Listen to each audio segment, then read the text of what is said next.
you logged, and it will switch the parameter displayed. So you can either go from live or logged. And then it will even tell you if you are using that variable on a graph or in a grid. It will show you where it's located. And these two will make more sense when we go to our measurement screen. But for now, just know that it's a really useful place. If you're not sure what a variable is, you can use that data dictionary to look it up. Okay.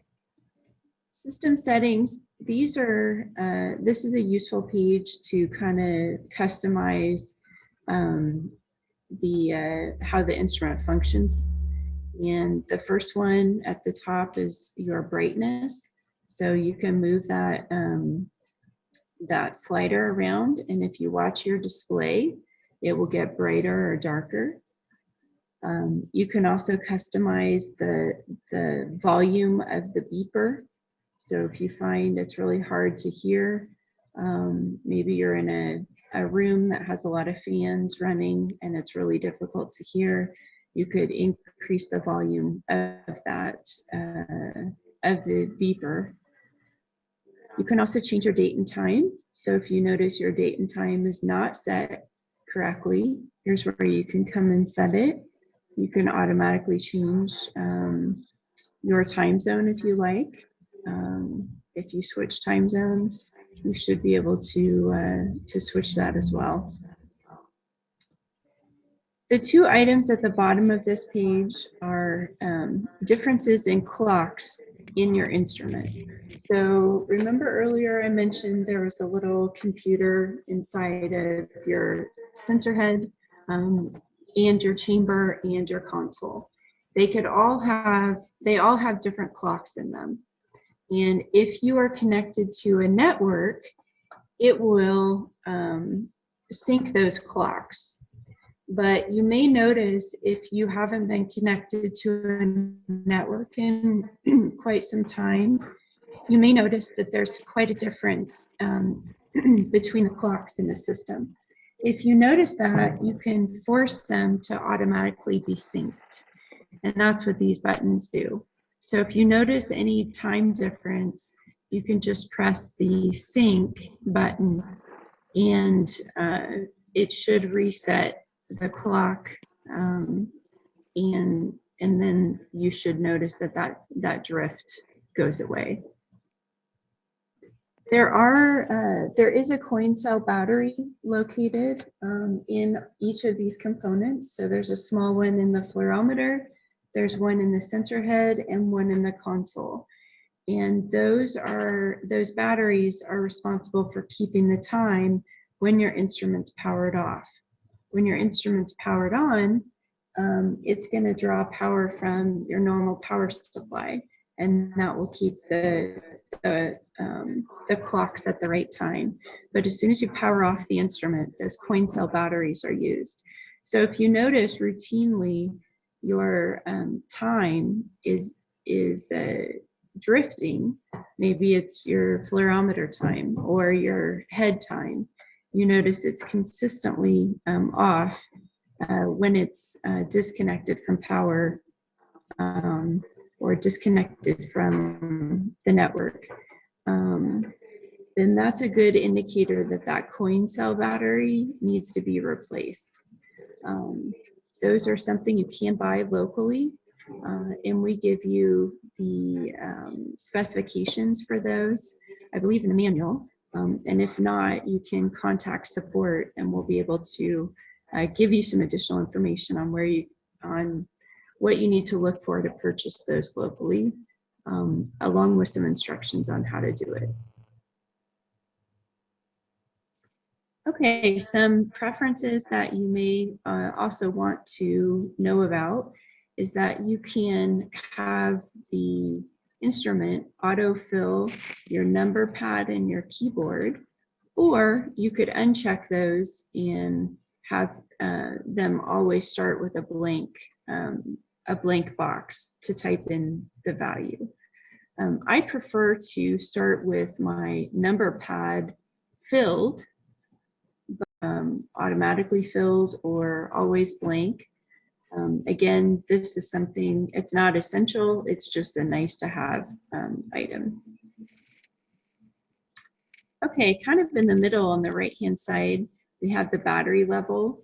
Do you remember earlier how I said when you have the power supply disconnected, it will show you how much battery life you have. My instrument is currently set to show percentage of battery life left. If you'd rather have it count the amount of time left, you can switch that radial button to indicate that. Okay, when you are using VNC, and if you've already tried connecting your computer to your instrument and started this program, you may have found the display was upside down. And I don't know why it does that, but it does it.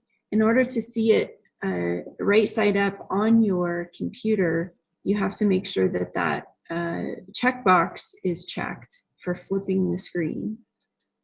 If you uncheck it, which is, I think, the default when you first get the instrument, and you bring it up on your computer, it's going to be upside down for you, which is obviously really difficult to use.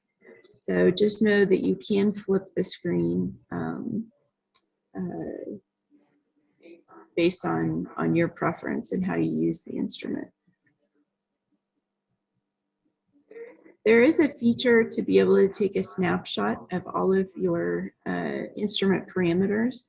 And this we may ask you to do for support purposes. If we're trying to track down a problem, taking a quick snapshot of what's going on your instrument can be a useful thing to do. Okay, the very last item in the startup tab is standby or power off. And currently my instrument is asleep, which means that it's powered on, but all of the controls and my gas analyzers are currently off. I'm going to go ahead and bring him out of sleep mode, and it'll get a little bit noisier in our room here. So this is a really useful feature to use if you want to save battery life, but you still want the instrument to be powered on, particularly standby. If you want your analyzers to be powered up, but you want everything else to power down to save battery power, you can use the standby mode. If you want to turn both your controls as well as your analyzers off, you can put it into sleep mode. In general, if you walk around Lycor, you're going to see most of us we never turn off our instruments. We just leave them turned on all the time, and we use the sleep mode, and that allows the instruments to be ready to go in case we need to use them. But all of the controls are turned off, so we're not wasting chemicals, and we're not running our pumps, so they're quiet, but they're turned on and quicker to get going. So those are two nice features to know about. The other thing to know about here is you can power off the instrument using this power off button. Another option is to use the button on the side of the instrument, the silver button, and you can just power it off using that button as well. Either one works.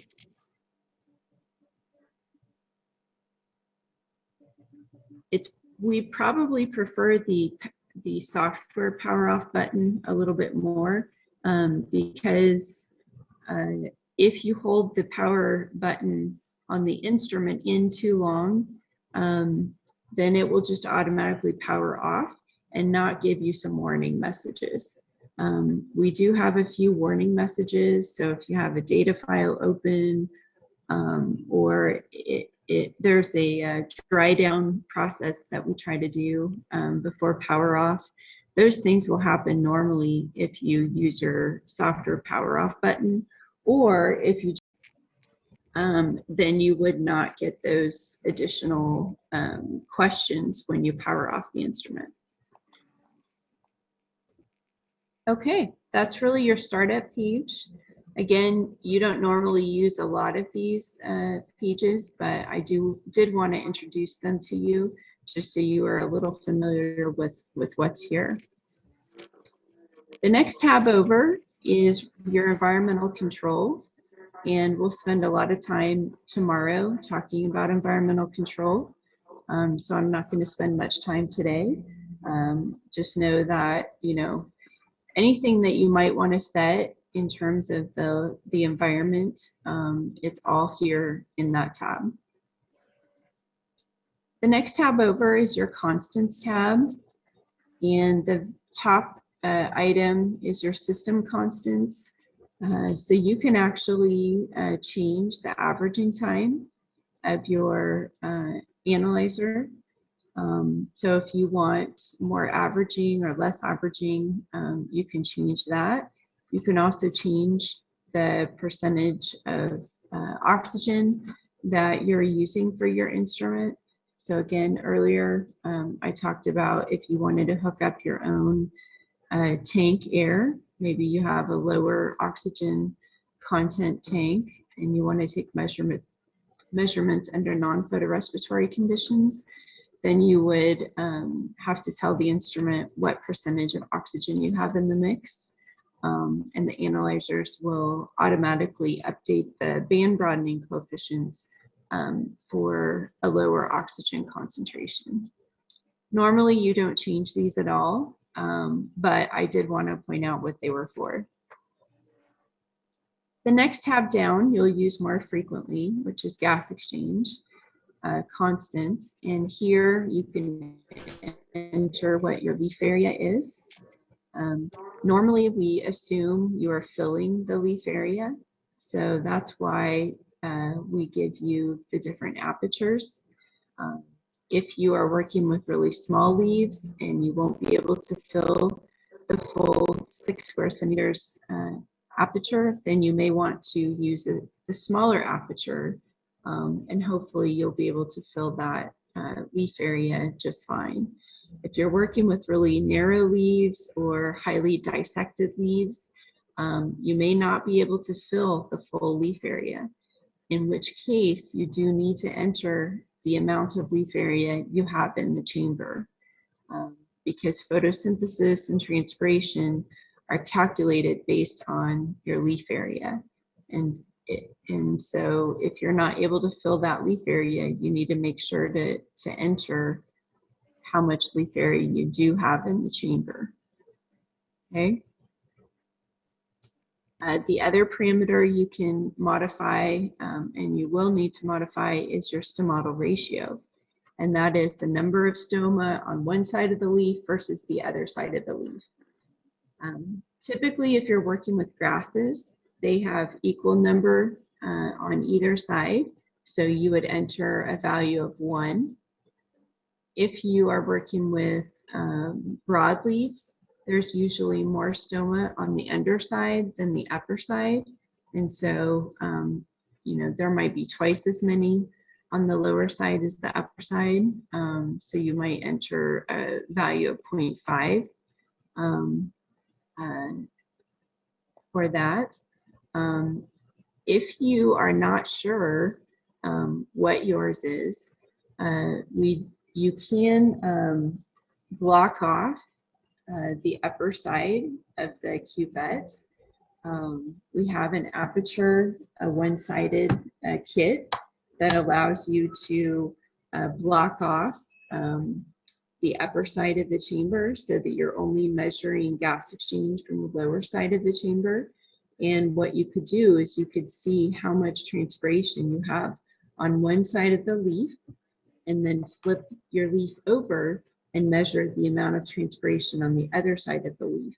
And then the ratio of that would be approximately how many stoma you have on one side versus the other side of the leaf. So that's one trick you could do. Many people have counted So they've taken